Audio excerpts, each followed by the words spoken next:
Let's move on to Athletics Rockies. This was the first 5 under that I wanted, and I was waiting for it to come out, and I was waiting and waiting and waiting. 6.5 right now. Let's see what it opened at. Did it open there? Let's quickly move to first 5. I know the full game did go from 12 to 11, and it's just 6.5. I want to pull the trigger here. Manaea versus Senzatella. I know the Rockies hit lefties hard, 284, 789 OPS, but Manaea is pitching very well. 4-0, 1.61 ERA in his last 4 starts. And then I don't always trust Senzatella. Just 33 Ks and 53 and 2/3, 3 and 2, 3.69 ERA, 1.21 WHIP, 8 home runs and 53 and 2/3. But A's don't hit righties hard, 230, 739 OPS, and they got to be exhausted. They played 10 games in the last 7 days. They played a doubleheader yesterday in Seattle and then go fly to Mile High. Matt Chapman, season-ending hip surgery. Stephen Piscotty suffered a sprained knee in the first game of the doubleheader. They pick up Jake Lamb, whom I've always been a fan of. Colorado's lost 5 of 6. I don't want to mess with this Rockies bullpen, even though and then also I missed the line. I could have got a 12 instead of 11.5, but I like this first 5 under 6.5. What are you thinking here? Oh, by the way, 90 Fahrenheit, clear, 6 miles per hour in. A's, Rockies, Ant. I don't dislike that look. I don't have a play on this game too much, mainly because I just think there's too many question marks here. I mean, the A's, I've never been a huge fan of Manaea. Manaea's always been one of those guys where he's just kind of down the road average to me.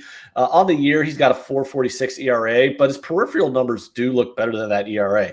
He's got a 3.32 FIP and xFIP is 3.75 and a Sierra 3.99. What does concern me about Manaea is that he gives up a lot of hard contact. So you give up a lot of hard contact at Coors Field, you are going to get lit up. And Senzatella, like coming into the year, I thought he was going to be one of the worst starting pitchers in the league. And then he turns around. He's actually had a pretty good year so far. 3.68 ERA, although his other numbers are pretty bad, like a 4.69 FIP, 4.71 xFIP. This is the game where I kind of glanced at it for a bit and just put a line through it. I don't like it a whole lot. I'm definitely not going to be laying this number with the Athletics. I don't like Matt Chapman. Like, you got to remember, Chapman's out for the Athletics. That's a pretty big deal. He's one of their better hitters. So I would say this is a game where you got to look either Rockies or pass. I'm not looking to lay this number with the Athletics. If you want to take the Rockies, look at their first 5 because the Athletics do have a substantially better bullpen than the Rockies do.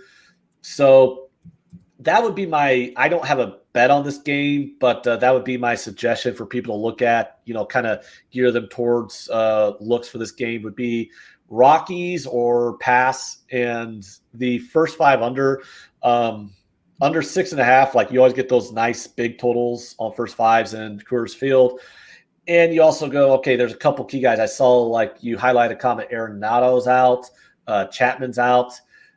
I mean, I could definitely get on board with the first 5 under 6.5. Those are always tempting here at Coors Field, but I'm not really on this game.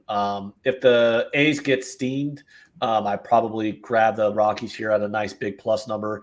I already kind of think they might be a little bit. I already think the A's are already a little bit overbloated on the money line at minus 165 range. I think that's a little high on the Athletics here. So Rockies or pass. I'm going to move on the first 5 under. I would have bet it before the show started. It just wasn't out yet.